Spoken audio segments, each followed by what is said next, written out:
of Islam in Central Asia. But since I'm a political scientist or an area studies scholar with a disciplinary background in political science, we're going to look at the political implication of post-Soviet Islamic development in Central Asia. And for those of you who have been following us since the beginning, I have presented the region as being a non-democratic landscape in which authoritarian governance is what defines Central Asian politics. So in this sense, we're going to describe the relationship between Islam in Central Asia and the state in Central Asia, a state that, as we've seen in the first of these 4 open lectures, is an essentially authoritarian state. So in that sense, before looking at the relationship, which is what we do in the last 2 slides today, and it relates to the bottom 2 objectives illustrated in the current slides, we're going to have a step back and we're trying to describe what Islam is in Central Asia. And to this end, we're going to sort of highlight the difference between Central Asian Islam and Muslim community in other parts of the Muslim world. And we'll historically see how the different shapes of governance that we've had in Central Asia have influenced the way in which Islamic worship was allowed in the region. And then in the last 2 slides, we're really going to go at the core of the lectures of today. And we're going to dissect, investigate the relationship between the Islam and the state. At first, we discuss the possibility of interaction in which the Islamic community is an integral part of the Central Asia state. That is a portion of the community which is allowed to operate under the current state governance. Whereas on the other, on the final slide of today, we're going to look at antagonistic, alternative, and even violent shapes of this relationship, trying to tackle, at least in the little time that we have, what the issue, what the process of radicalization really has developed in Central Asia. So the last 2 objectives really of today relate the Central Asian Islamic communities to the geopolitical change instigated by the end of the Soviet Union. So in that sense, how Central Asian Islam relates to other parts of the Muslim world and the role that the state has had in facilitating this interaction. And also what kind of relationship they have in the, there has been forged, established between the Muslim community and the authoritarian state when it comes to dividing up the political space available to Muslim communities. And if we start, I mean, the picture which you see on the right-hand side of your slide, I took this picture, and this is the central mosque in Almaty. And even though it looks quite old, it's relatively new. It's been built in the 1990s. It's not far from the main bazaar of the city, but it's also not far from one of the Russian Orthodox cathedrals that are in Almaty, Kazakhstan. You know, testament to the multi-confessional before multi-ethnic shape of Kazakhstani society at large. And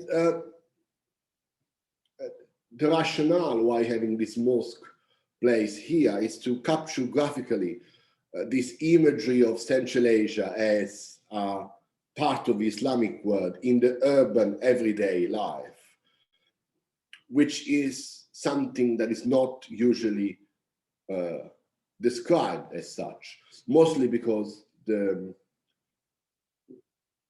public manifestation of Islamic worship in Central Asia is relatively marginalized by the current worship patterns. If you go to the Middle East, if you go to Dubai, if you go to Indonesia as well, which is the world's largest Muslim country population, you will always hear the call for prayer. You would see people who are visibly Muslim with long beards, traditional clothing, and you would see the mosque becoming the center of the community, because outside of prayer times, there will always be some kind of people who are either studying in the mosque, in the Quranic school, or are just spending the afternoons and the evening in the mosque talking. Well, you don't get that in Central Asia. The Islam in Central Asia is less visible than it is in the other parts of the Muslim world. And I think that the reason for this fundamental difference is the successive interaction of the three forces that I mentioned in the slides: nomadism, socialism, and authoritarianism. We're gonna look at the first two in the current slide, and then the next two slides of this presentation will look at different impact that authoritarian politics has had on Islamic worship in Central Asia. So,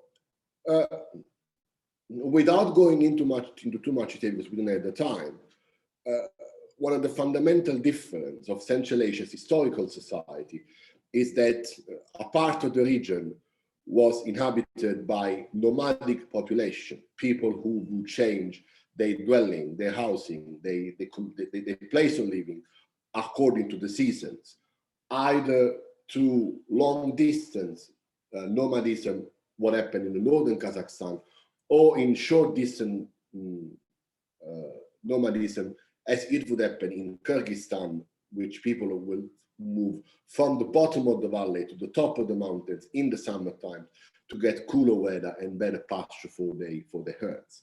So you either a far-flung nomad or a short-term nomad. You, as significant part of Central Asian communities historically, have not lived in cities. But then there is another part of Central Asia, namely that which is geographically located at the core of today's Uzbekistan, so Bukhara, Samarkand, Khiva, and so on, which are, on the other hand, very established, very old, very developed urban centers, where you have religious institutions, educational institutions, and any kind of urban setting, which on the other hand has developed a very sophisticated urban culture in that part of Uzbekistan. And this difference is very evident even if you go and do some tourism in Central Asia. You would see a lot of natural beauty in the parts of Central Asia that were used to be nomadically inhabited, and much more of historical and architecture in the part which, on the other hand, was occupied by sedentary civilization.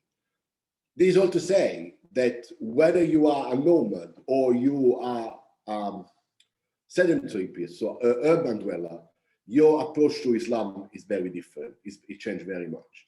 Think about this. Just imagine a Friday in whatever year you would say after the 1200s, and it's praying time, and you are hunting with your communities, with your family of nephews, cousins, and it's prayer time. Someone will say to you, well, we have to pray. So what you will do, you will get down your horse, you will try to guess, or you probably know it, the direction of Mecca, you will roll out your carpet and you will pray. After the prayer is over, you go back, you roll back the carpet, you go back on the horse and you go about your business. Same scene, same year, same day in an urban context. You will go to the mosque with your son, you will pray, you will listen to a khutbah, a sermon, which doesn't happen, of course, in a nomadic context. And then when the prayer is finished, you will have your coffee or your tea with your friends, you will have your kids, other people. And in that sense, you will hear different ideas, you will hear you'll be exposed to a different religious context. Well, when you understand that there are fundamental difference in the kind of Islam that you can have as part of a nomadic society, as part of a sedentary society, then you really catch what the difference between the two really is. And in the part of Central Asia, which was open to nomadic influences, and then when there is no such thing as an established urban centers or forms of statehood, you would have a much less sophisticated Islam, one which was open to contamination from either traditional Tengrism or other kind of forces, one which was not developed around the mosque, which had a partial, if not marginal, understanding of Quranic knowledge and Hadith and all the Sunnah, one Islam which most importantly was not exposed to other contemporary ideas, because if you were praying as part of your family, that's who center society, Bukhara, Samarkand, Khiva, you would have in Islamic universities, thinkers, cultural events, prayers, sermons. You would be exposed to a much more sophisticated, a much more mature kind of Islam, which will also be enriched by the continuous presence of travelers from other parts of the Muslim world, which would visit Bukhara and Samarkand and other centers, exchanging ideas on what it meant to be a contemporary and modern Muslims at different ages throughout the years.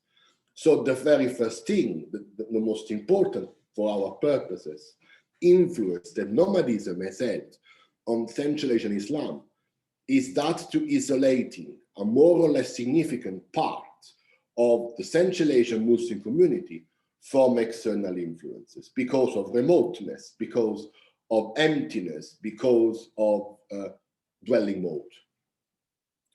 This goes through this kind of the dichotomy between urban and sedentary. It goes pretty much unchanged up until the 1860s, when the Tsarist Empire occupies Central Asia and start to colonize the Stepnoy Krai and Central Asia proper. And what the Russians did was very important because they actually established urban centers. Almaty, Bishkek were all Russian garrison cities. They used to be called Verny and, well, Frunze, then in Soviet times. And then, but what they did, they started to introduce a new element of sedentary development into the way in which Central Asian society and the religious dimension of society were associated to. Obviously, the big watershed in the way in which this urbanization, this transformation of Central Asia and of course of its Islamic communities was represented by the Soviet conquest and the consolidation of a Soviet Central Asian tradition. And the Soviet Union, which was an ideological power, an ideological government, predicated upon secularism and the ultimate marginalization of religious forces from the societal background, would have an equally detrimental influence on Central Asian Islam for two reasons. The first one is related to this very ideological component. So the Islam had to disappear more or less visibly from Central Asia's public sphere throughout Soviet times. Soviet Central Asia was about progress, was about industrialization, was about having a more visible role for women in society, transformation of the workers' class. It was not about Islam and tradition. So whatever was left, was tolerated, was always put at the margins.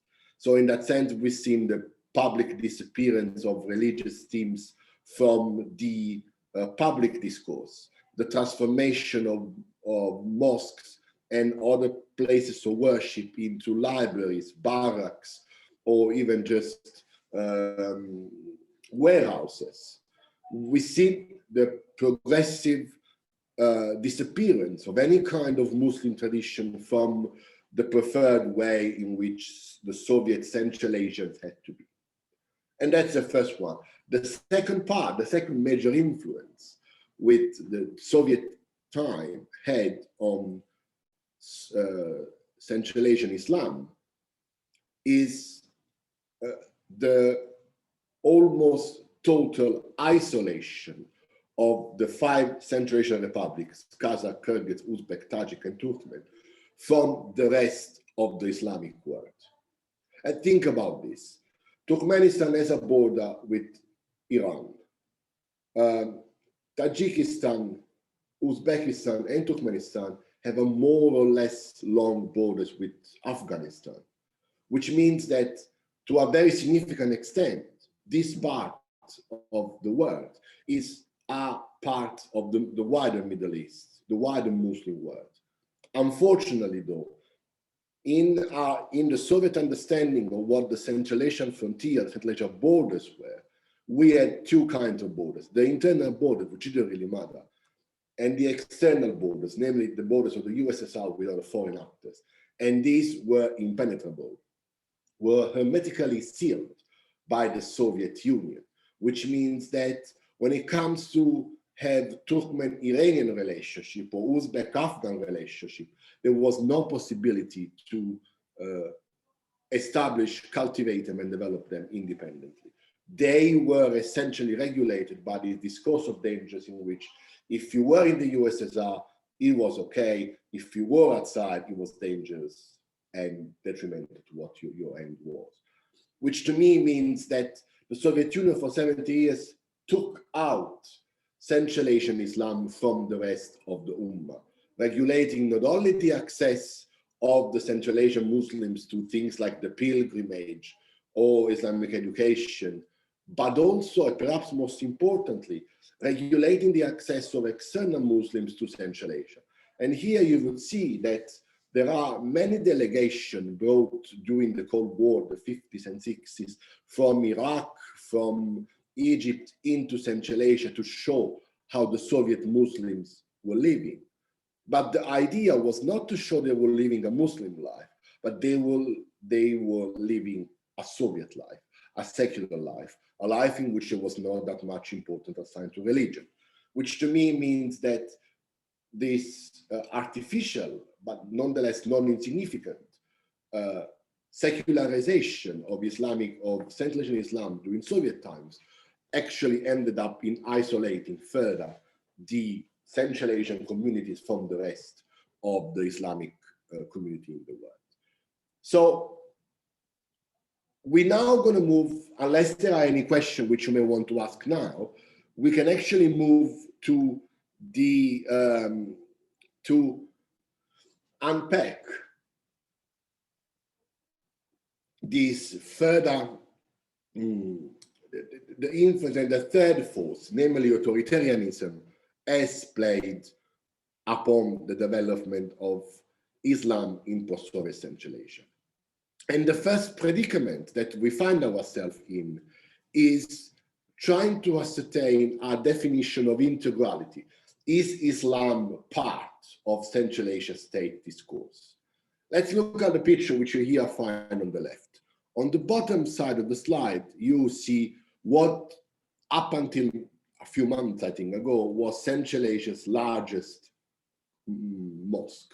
And that was built by the Kazakhstani government in what is now Nur-Sultan, Kazakhstan capital.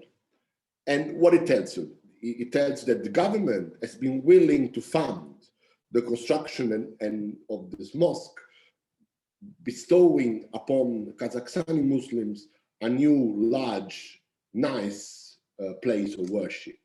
But it did that asking for something in exchange, which is, you have to be good Muslims, you have to do what I said to you. So a non-antagonistic relationship. Let's go on the top. What do we see on the top? This is from Alatur Square in Bishkek. And what you have here, you have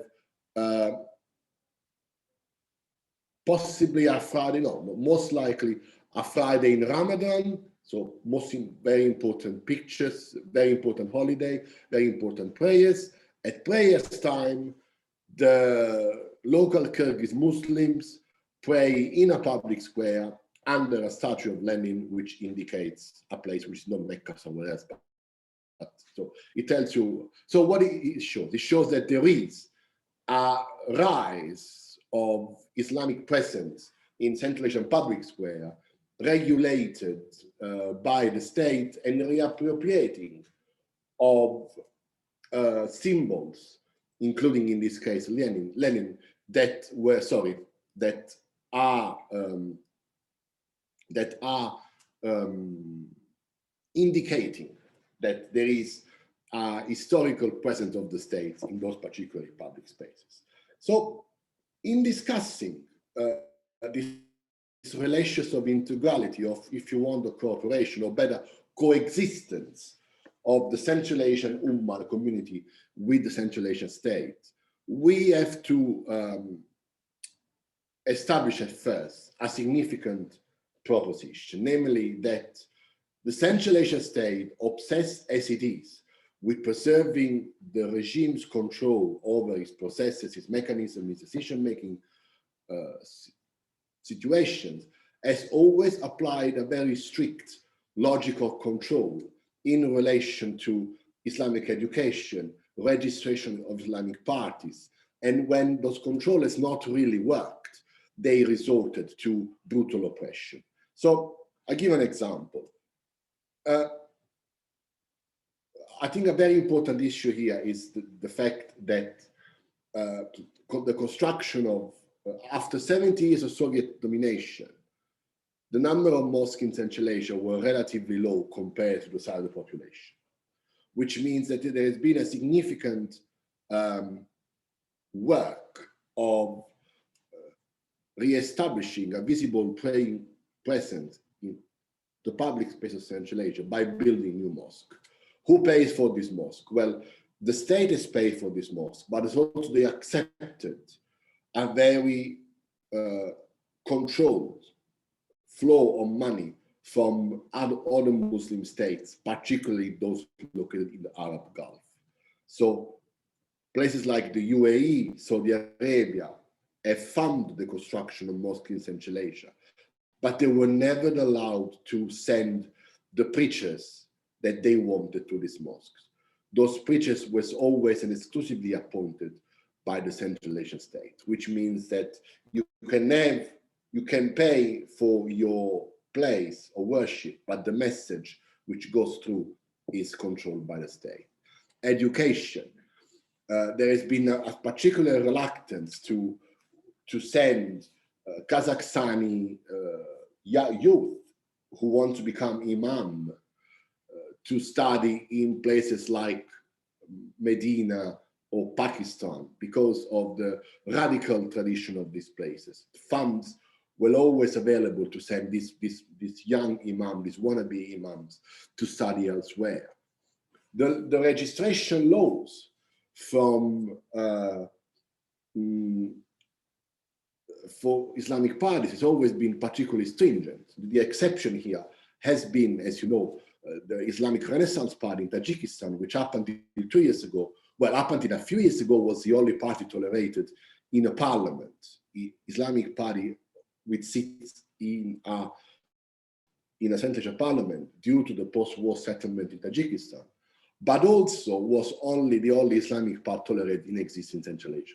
That is no longer the case because we've seen in the last couple of years the Tajik government, engage in a particularly brutal, particularly violent, particularly extensive campaign to, outlaw and then persecute the Islamic Party of Tajikistan. So this has become truly oppression. And the idea here goes back to what you were saying before. The Central Asian governments have established that foreign kind of Islam, non-traditional kind of, non-Central Asian part of Islam, and here the reference goes straight to the dynamics of Wahhabiyya and Salafiyya in general, are to be regarded as unwelcomed in Central Asia. So in order to avoid the entrenchment of Salafi worship and Wahhabi positions in Central Asia, they have pretty much straightforwardly isolated Central Asia from that part of the Muslim world, replicating in that sense what the Soviets did. So we have another destabilizing, another important influence of authoritarianism over Central Asia, cutting that the tie. Think about the Turkmen-Iranian border. Again, it's not a border which is currently used to encourage encourage exchange between different Muslim societies. I'll give you another example. Think about the Hajj, the pilgrimage, which is something that every Muslim has to do if they can, once in their life, if they can afford it. Well, it is not only a very important religious event, but it's also a place for exchange of ideas. All the Muslims of the world converged onto Saudi Arabia for those days to perform a series of rituals, but also to talk, to meet people from the other side of the world. Well, the Central Asian government have been particularly interested in obstructing the access of local Muslims to the pilgrimage. I'll give an example. The government of Saudi Arabia, the Ministry of Pilgrimage in particular, every year publishes a list of quotas that are allowed to each and every Muslim state. How many pilgrims can every state that's got Muslim communities can send Saudi Arabia? Because otherwise there would be billions there. You can't have that. So Turkmenistan, which is 4.5, 5 million population, usually has a quota of 150 to 100. But throughout the post-Soviet era, we only have had 55 Turkmen Muslims going every year to Mecca. I could never understand why it was always and only 55, until someone told me that is the size of the aircraft or the airplane that the government pays for when it comes to send the Turkmen delegation to Mecca, which means that these people were selected by the government before going to the pilgrimage in order to avoid that someone untrustworthy, unchecked, uncontrolled by Mohammed of his associate could actually become part of a wider Islamic network. Tajikistan does the very same thing, but in a different way. The quotas must be similar, the pressure are similar in size. But what Tajikistan does, rather than selecting and paying for the pilgrimage that go, as the state is poorer than Turkmenistan's, the Tajik government has created a particular procedure that you can only go to the pilgrimage, to the Hajj, if you pay particularly high fee as part of organized tours that are logistically organized and hosted by selected travel agents. And usually the fee that you pay for this tour is several times your monthly wage, which means that they made it so expensive that ordinary Tajik Muslims can't go. That's the same idea.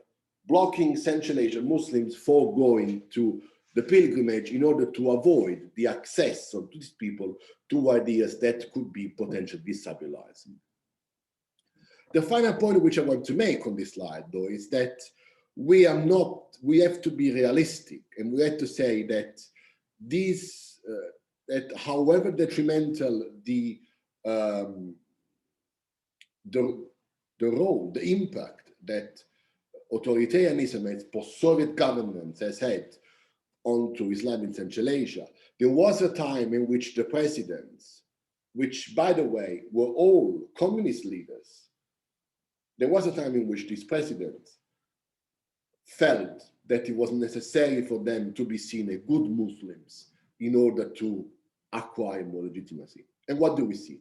We see in '92, people like Niazov and Karimov, former first secretary of the communist parties in Turkmenistan and Uzbekistan respectively, going on a plane and going to Mecca to perform the Umrah, the visits, pilgrimage, non-pilgrimage months, and have photo opportunities with the King of Saudi Arabia. They took their oath at their first inauguration onto the Quran, former communists, so that you could see that there was a genuine thing there. Or even Nazarbayev, most recently, 2009, going to Mecca at a pilgrimage time and taking a photo while visiting the internal room of the Kaaba, which is that black thing, that black construction at the center of Mecca's bigger grand mosque. So what you see here, you see these presidents that have developed a particularly opportunistic approach vis-a-vis Islam in the first years of their presidencies, in order to be seen as good Muslim. And here it's pretty clear the line that they draw to me, that if you are Muslims the way we are, we could be fine with your public manifestation of Islamic worship. If you want to become something else, we're going to control you, repress you, incarcerate you. So in that sense, it becomes a very much form of Islam tolerated and controlled by the states. Is the Kazakhstani state that appoints the muftis and the imams who can perform juridical or religious function within the Islamic community. That's the same thing in the Soviet state. So, and as the years went by since 1991 and Central Asian governments became more authoritarian, the space available to local Muslims to express themselves became more and more controlled. And this leads me to the final slide of today, and the final slide of this cycle of lectures, that here we need to look at dynamic of radicalization. So first of all, there is an important point to be made. And the point is that Islam is about good things.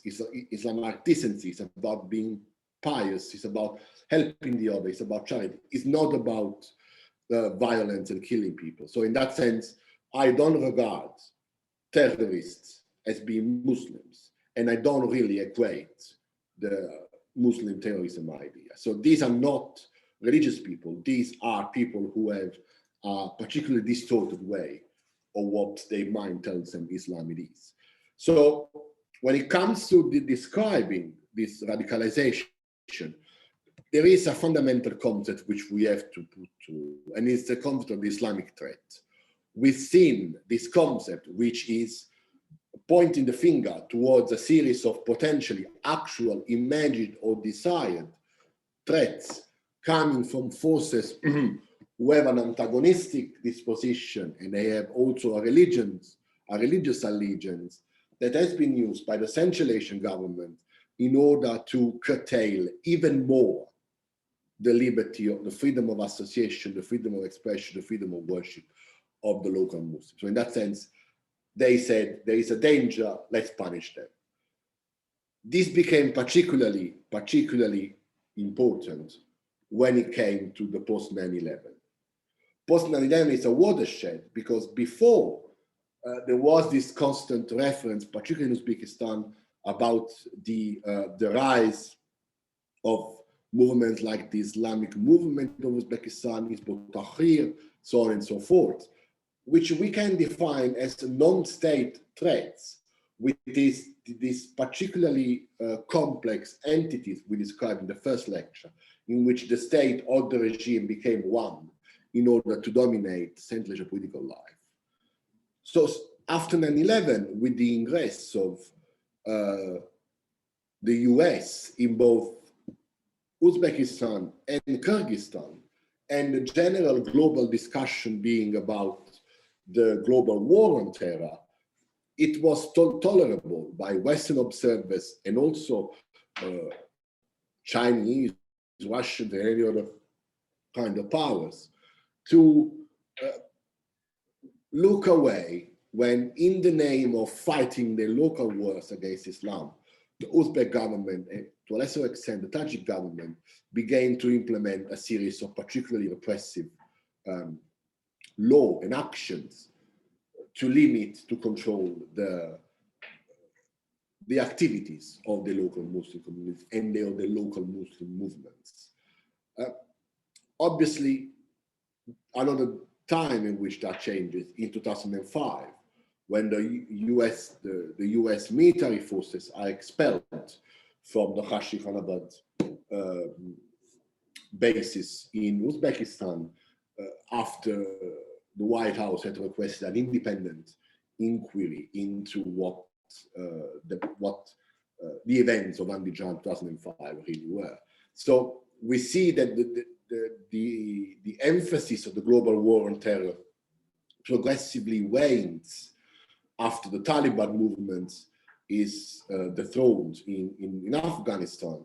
And as such, also the international community willingness to entertain the brutal repression that was made by Uzbekistan mostly, but also by Tajikistan, was happening. So in that sense, we've seen that in between 2000 and 2005, which represent the apex, the most successful time of US foreign policy in Central Asia, a lot of the international relations that these states established and developed with Western states were in some way, shape or form influenced by this discourse of the Islamic threat. Let's move on now to what happened in Kazakhstan, which is a particularly important case because it is geographically more remote when it comes to the proximity to places like Pakistan and Afghanistan. Is multi-confessional because there is a significant presence of mostly ethnic Russian, but also other ethnicities in Kazakhstan. So in that sense, and also it's probably the state whose community is most directly influenced by the nomadic historical development. But from 2011 onwards, we've seen an intensification of Islamic activism in Kazakhstan. Never happened within the tightly controlled landscape of official religion, but always happening within, well, beyond that, with the emergence of particularly obscure groups, which in between 2009 and 10 and 11 had a series of attacks, Taraz, Aktau, Almaty, which were very disorganized. They had a limited impact in terms of casualties, but nonetheless attracted enough influence from the governmental side in order to have not only the return of the Islamic threat discourse in Kazakhstan, but also, and perhaps most importantly, the implementation of very restrictive laws that at that time were meant to censor and control even more the religious content or whatever material was published on the Kazakhstani internet. So we have what I'd normally define this apparent, radicalization of Kazakhstani Islam, in which the government reacted extremely violently and extremely repressively to these events, but we didn't really see any kind of widespread process of radicalization. And here, I think that there is a minute or two which we need to devote to how we understand this process of radicalization. So, first of all, we had to acknowledge, because this is what the people have researched, that when it comes to radicalizing Central Asian Muslims, this kind of process does not happen exclusively or even predominantly in Central Asia. But we know that there are more important dynamics of radicalization between the large communities of Russian, of Tajik, Uzbek, Kyrgyz workers that are living in the Russian Federation, particularly in Moscow and St. Petersburg. So you have that kind of process, that kind of proselytization happening abroad rather than within Central Asia. And then we also have to say, why do these people radicalize? Well, my idea, I don't work on that, but that's my sense, is that the biggest recruiter for these subversive violent organizations, including, well, Al-Qaeda before, but now the Islamic State, is the Central Asian state themselves. Because with their authoritarian policies, with a continuous and increasingly repressive control of freedom of expression, and most important, with a total failure of deliver on the welfare of the citizens, they establish dynamic of marginalization, which are particularly visible in non-urban contexts, and that ultimately ended up pushing these people towards those ideas which are destabilizing to start with.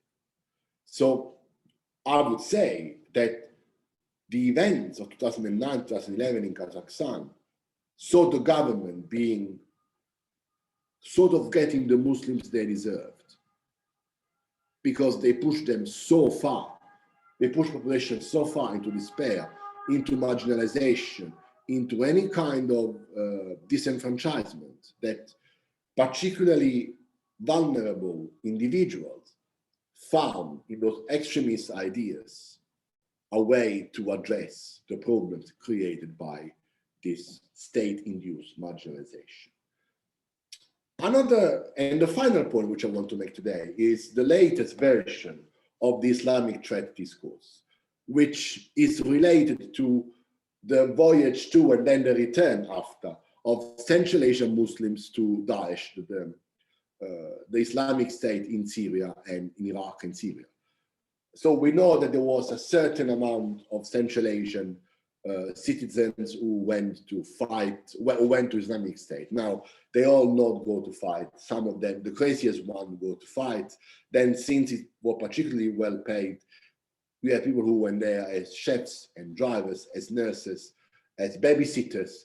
So there was all kind of shadow economy associated with that. I'm not condoning, I'm just saying how it is. And we have a lot of people saying, well, you know, when will they be back?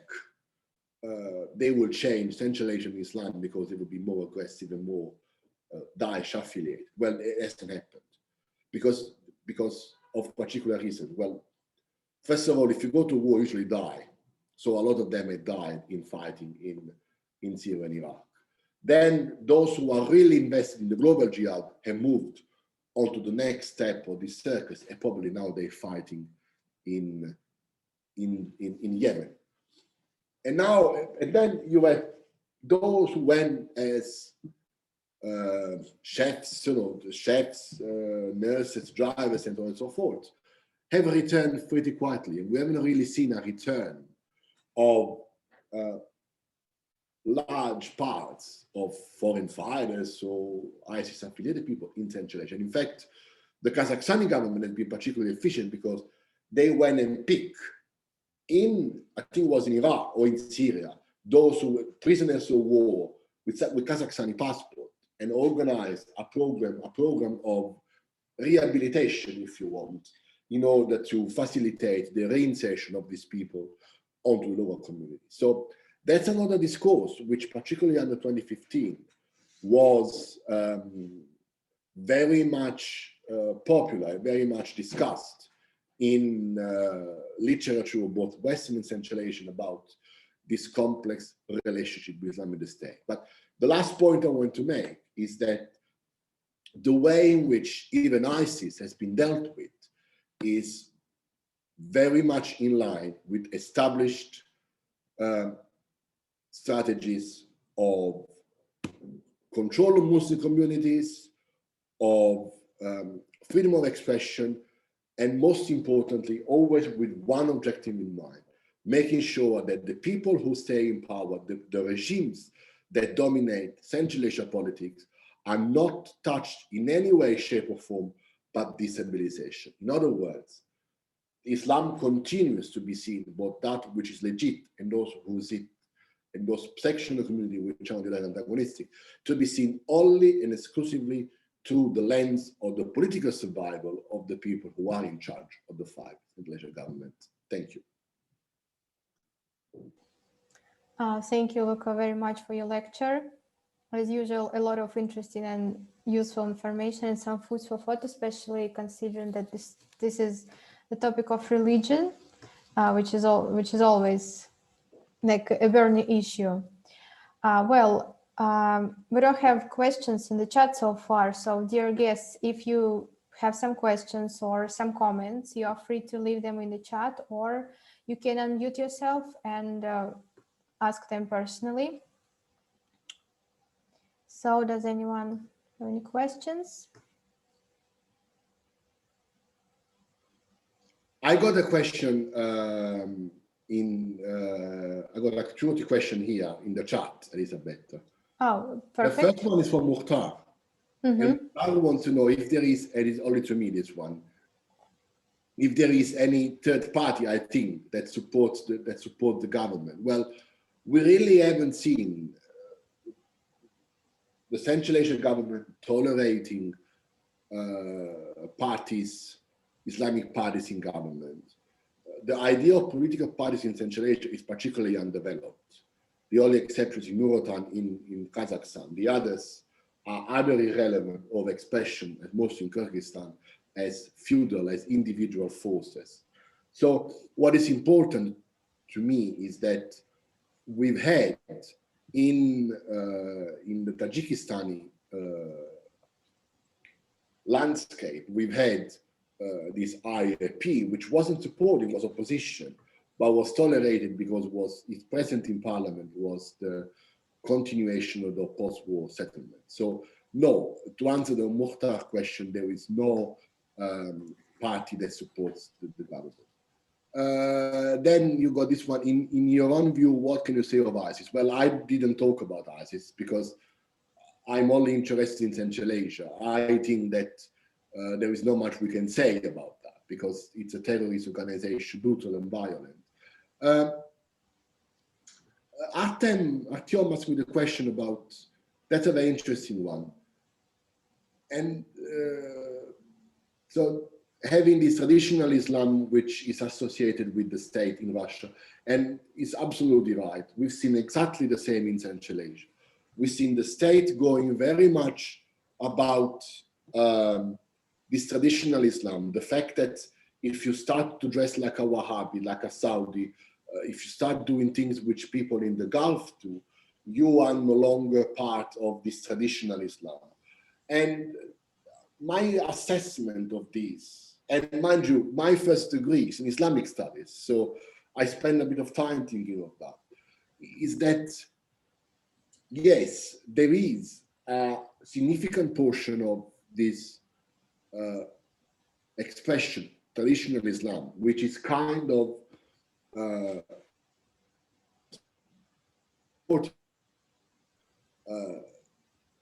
ways of being Muslims that are not traditionally inscribed in Central Asia's religious DNA, if you will. But on the other hand, and we have seen the same in Azerbaijan as well, by the way, this creation of the traditional Islam over there too. It has become a pretty loaded term, a term which clearly says it's the government that determines what traditional Islam is. And in that sense, it's the government that determines what should be tolerated and what should not. And this is something which we grasp with in the West as well. Think about France, think about the UK. But the problem is that the Central Asian states understand this idea of traditional Islam only as a way to repress even more these Muslim communities, these Muslim parties, these Muslim believers. Because there hasn't been a clear definition of what's traditional, there hasn't been a clear listing of the things which are considered to be part of the traditional Islam.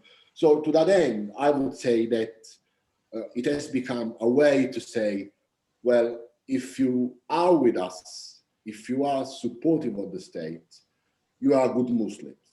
Everything which you do beyond these boundaries make you a non-traditional, therefore a bad Muslim and someone who deserves to be repressed. Okay, thank you very much. So we don't have more questions. Oh, yeah, no, we don't. Yeah, so there were some messages in the chat saying thank you very much for your lecture. So does anyone have any comments or want to share something? You still can do it. We still have some time. I have a sort of question, I guess. The general sentiment I got from your lecture is that the suppression of Islam in Central Asia and, the general difference between Islam in Middle East and Central Asia is what has this severe economic effect on Central Asia, what is holding it back. Am I correct? No, I didn't say that. All right. But the suppression of Islam is as its many consequences when it comes to its relationship with non-local Muslims has stopped the exchange of ideas with other parts of the Muslim world. This doesn't mean, though, that it has stopped the interaction of Central Asia with other parts of the Muslim world. The question I have is that really that bad, not getting ideas from the Middle East Islam? Because yeah, I don't think it's so great, Islam. Well, it depends what kind of ideas we're referring to. You also have, you don't have to think just at Bin Laden or at Zawahiri. I'm not talking about terrorists and the radical groups. But think about Tunisia, on the other hand. The Muslim Democrats, Hamouchi, and all the kind of people who are now in the post-revolutionary time, they are in power. Or Islamic feminism from Egypt, on the other hand. You can't just say everything which comes from outside is detrimental. Yes, of course. If you're talking about violent, destabilizing forces, I agree with you, Max. But you are cutting out all of those relationships. I'm not even talking about violent and radical groups. I'm just talking about, for example, Sharia law in general. I find it. Sharia law is another thing which it's a fairly obscure expression. There is no clarification about what they mean. There is nowhere in the world where you have a strict Sharia law. And of course, in that I would agree with you. That's not what the state should do. But I think that without going too much into the details, I think that they have so much obstructed what was going on beyond Central Asia that not only they tried to block this more destabilizing, the Wahhabi, the Sharia law and that kind of stuff, but they also limited the possibility of having a more Islam democratic way of doing things. So it is not, they have been pretty strict in regulating who can and you can't access the Central Asian landscape. So and also I don't think that should be what the states do. But if you want to go more on a security perspective, Max, I agree with you, they did a good thing, but they did it not very much to, it was done artificially, arbitrarily, with no criteria, just to make sure that there was no exchange. All right. Islam is a touchy subject, so I'll refrain from making any more. You can make whatever comment you want, but my answer is that. One more question. No, I'm done. Thank you for the lecture. Well, thank you for your question. Does anyone have more questions or? I got a question from Mukhtar again, just to me, and I think he wants to know what happened when they were having these actions in Central Asia. I think what he meant in Kazakhstan and in 2011. And I think that we had suicide bombing, we have attacks, we have a couple of lone wolves. We also have a group attack, which was very interesting because they had a few people that released a video before doing this attack. I can't remember who it was. It must have been Shinkai, but I wouldn't put my money onto that. And then they released a video, and in this video they were speaking Arabic with a Russian accent, so they must have come from the Caucasus somewhere. And the government says they are Saudi. Again, to manipulate, to instill this discourse of dangers of that whatever comes from the Gulf is negative. And just to link back my answer to what I was saying before to Max, obviously we need to control what comes in from outside when it comes with kind of global Islamic linkages. But it is particularly evident that the Central Asia governments have exaggerated the role that Gulf forces play in influencing local Islam. The connection that you forge across the Caspian Sea, particularly from the Northern Caucasus and Russian Central Asia, are somewhat more destabilizing, yet we don't really hear as much as that, which tells me that there is a particular agenda behind this strategy.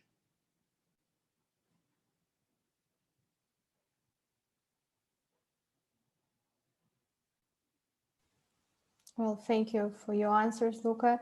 You always give so many details, so many interesting information. Well, no questions.